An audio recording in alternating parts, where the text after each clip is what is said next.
Hello, and welcome back to Legendary with LexyRose. Wherever you are, I invite you to take in a really deep breath in and just begin to call your energy back into your body. And exhale out. Begin to let everything and anything in the way of your peace, anything in the way of your clarity go. And with your next breath in, I invite you to really breathe back all your energy into your being. And perhaps drop into the center of your heart and set an intention for yourself today. Is there something you want to learn? Is there something you want to remember? Is there something that you need right now? Is there some way you would like to feel?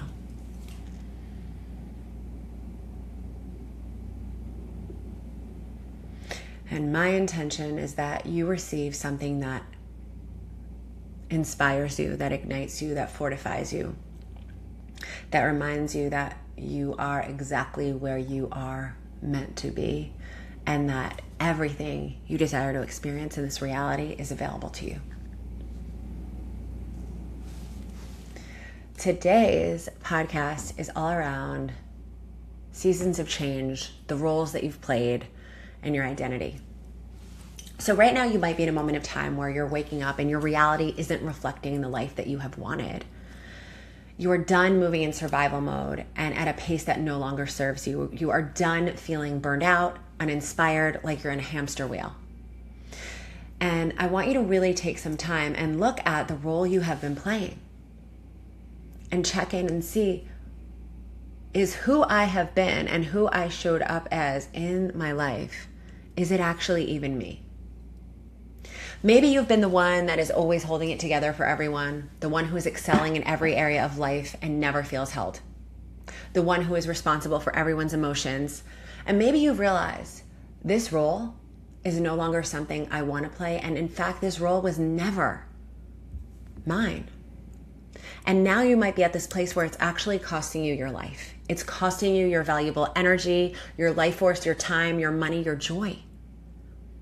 Life is always responding to who you are. And today we're diving into identity and why it matters and how you can become more of you. You see, the more you that you actually are, the more you are going to magnetize experiences and opportunities that feel like a dream. I'd love it if you could grab your journal and pen for this episode. And if you can't, please just listen through the episode and then come back later with your journal and pen so you can go a little deeper. Today's episode is going to help you feel more empowered, more clear, and more confident with who you are and where you want to go. So back to the role you have played. My first question that I want you to really think about is, who have you been in your life? Who have you been to the people you love? And who have you been to yourself? I want you to really think about these questions. As I've mentioned earlier, and as I will continue to mention, you must have heard this from me before if you've been here before, is your reality is always responding to who you are. And if you are the person that everyone comes to for their problems, or you're the person that's always making sure everything is done, and you're the person that's holding for everyone, how can you be held? For me, I'm a recovering people pleaser. And the more I go deeper in my work, my personal practice and the work with clients is like how much my value was in the hands of others, how much my sense of safety was reliant on how other people in my sphere felt. If I was in a room, I would automatically think about the other person or the other people, and I was unable to connect to, wait a minute, what makes me feel safe? What makes me feel good? As a child, I grew up monitoring other people's feelings and responses. I had amazing parents, but I'm sure many of you that are listening, like our parents did not have the same types of tools that we have now. They didn't have the level of awareness that we do now. And I don't want to make that for everyone, but a majority of the people that I've spoken to and a lot of my private clients, our parents have always done the best that they could with what they knew. And whatever way that they fell short for us are opportunities for us to now reparent ourselves through. So as a child, I grew up monitoring other people's feelings and responses and wanting to be the daughter that was there for everyone. I was the eldest child. And this became something that I just began to do because, again, through the ages of 0 and 7, we learn who we have to be loved. We learn who we have to be to survive. So this became a survival strategy that eventually ended up becoming an armor that kept me so far away from who I was and what I actually wanted that I kept finding myself in relationships, experiences, situations where I never felt held, where I never felt seen, where I never really felt loved. And I'm not talking about my parents. I'm talking about like romantic relationships. I'm talking about some friendships. Because for me, it was always about the other person. It was never about who I was and how I felt. And this is where I found myself in jobs with bosses who were extremely narcissistic. I found myself in industries like fashion, which I love the creativity and the element, but it could also be so exploitative. You know, I don't know if you know this, but most magazines, they expect you as a stylist to pay for everything, you, the photographer, to pay for the whole thing. And they have big names and big ads, but then the stylist would only get a small percentage. And a lot of the indie publications that I work with, it was a very exploitative system that hopefully is now moving out of that. That was also there for me to learn, right? At that moment in my life, I kept hitting resistance and styling and working and outputting, because I was meant to understand something. My reality was all responding to who I was. This also landed me in this pattern, had me in a relationship, in a marriage that I was literally walking down the aisle being like, oh my God, how am I doing this? This doesn't feel right. And still doing it because I was so concerned about how other people would perceive me, how I could let this man down, how I could let my parents down, my family down, because everyone wanted me to get married, or I was supposed to, societally speaking. I had to get married. I was 30, I was too old, quote unquote, which by the way, I don't believe at all. And these were all ways that I gave my power away. I wanted to know why I felt tired. I wanted to know why I felt burnout. I wanted to know why I kept finding myself in romantic relationships, especially after the divorce. It just never served me or supported me. It's because I never gave myself the opportunity to actually feel into, what do I want? And what role am I playing here? The way I was moving through life was actually just surviving. I was not thriving. I was always over accommodating and sensing how everyone else would feel, and always looking outside of myself rather than dropping back in. Rather than understanding, wait a minute, maybe I'm in this situation because it's inspiring me to evolve. If there's any area in your life right now where you feel like you keep hitting resistance, where you're in a relationship where you're not feeling held or seen, where you're in a job where you feel, exploited on some level, or you feel like no matter how much you do, it's never enough, I think it's really important to think about, well, what are your beliefs here? And what is the role that you have been playing? And that's where I'm going to invite you to bring out your pen and paper. Okay, no, don't start that yet. So that survival strategy is what left me burned out, depleted, even facing working through an addiction, because I think I had no way to regulate myself. There was so much outputting that I was just trying to find a way to fill. And these roles that we play, especially when emphasizing others, especially when prioritizing the reality around us rather than really dropping into the truth and respecting the sacred being that we are, they deter us from our greatest gifts. And at the same time, they are our greatest gifts. They're the catalysts that bring us back into our power. They're the catalysts that bring us back into our truth, into our magic.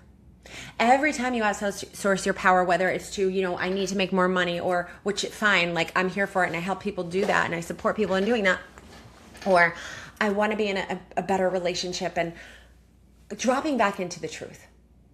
What part am I playing here?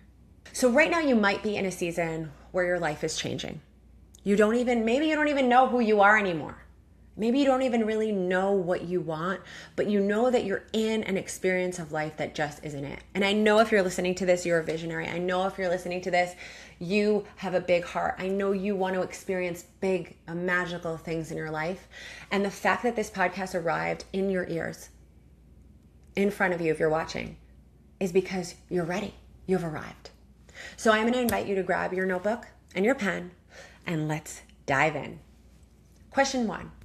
What is the role you have played?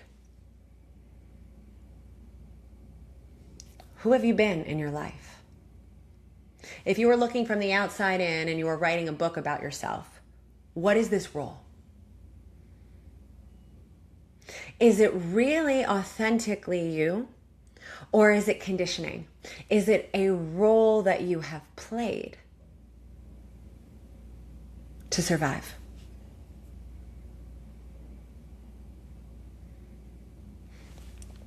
Question 2. If it is a role that you have played, what part of this role is no longer working for you? What is currently heavy? What is currently stressful? What feels draining right now? I want you to really identify what those things are.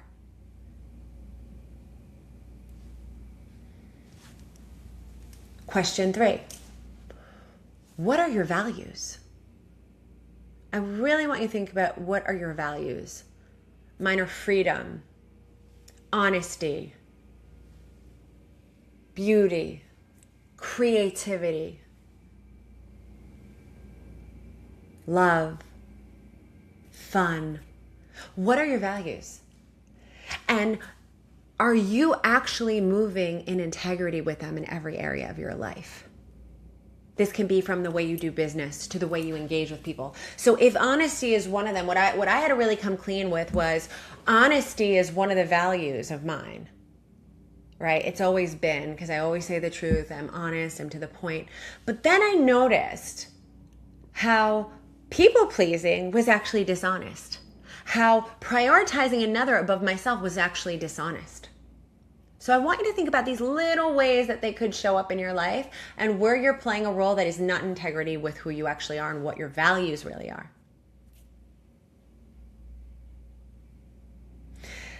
Question 4, and obviously pause these as you are listening.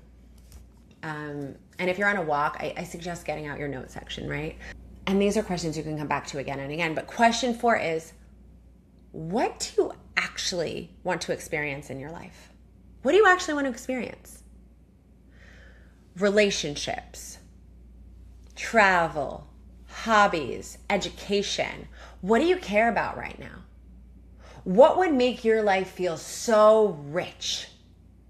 What would make your life feel so fulfilling? What do I want at this phase of my life? How do I want to bring my magic forward? This could be, if you're a mother, how do you want to show up for your children? If you own your own business, how do you want to bring the depth of your magic? If you no longer had these places that you're leaking your energy and the people pleasing and the worrying and the doubt and the fear and all the things, how would you bring your magic fully online? How do you want to feel? So how do I want life to feel now? And 6 is, who am I? Who am I truly? Who am I? So if you were to write a book about yourself, who would you be? If you were really being honest, who are you? Identity precedes reality.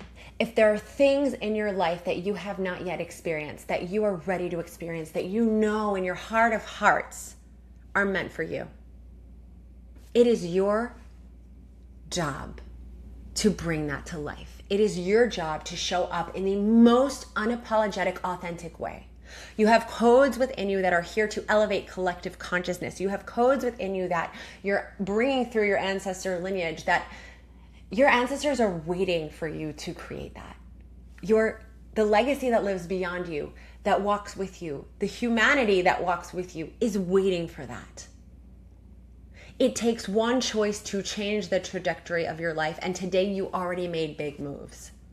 Now, if you are in a season of change, and if you're ready to dial into your magic, to expand your capacity to receive, to create a more fulfilling, inspired, empowering, rich life, I'm going to invite you inside Inevitable.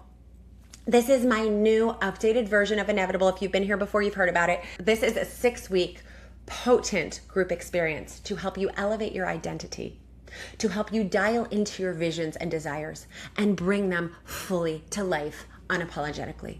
I'm going to bring to you the methods and practices that I share only in private client spaces that are going to change your energy, that are going to change your beliefs, that are going to align you to the most authentic version of yourself, where your desires are no longer possibilities, they are law. We are starting July 7th. I'm leaving the link in the show notes below. If you have any questions, reach out to me. I would be so honored to answer any questions you have. It has been such a pleasure to be with you. If you like this episode, please don't forget to like, share, subscribe, or send this to someone who might be supported. And if you listen to this in your car, please make sure you text this to yourself or you flag it so you can come back later and really take the time to write out and dive into your authentic truth. Thanks again for being with me. I'll see you soon.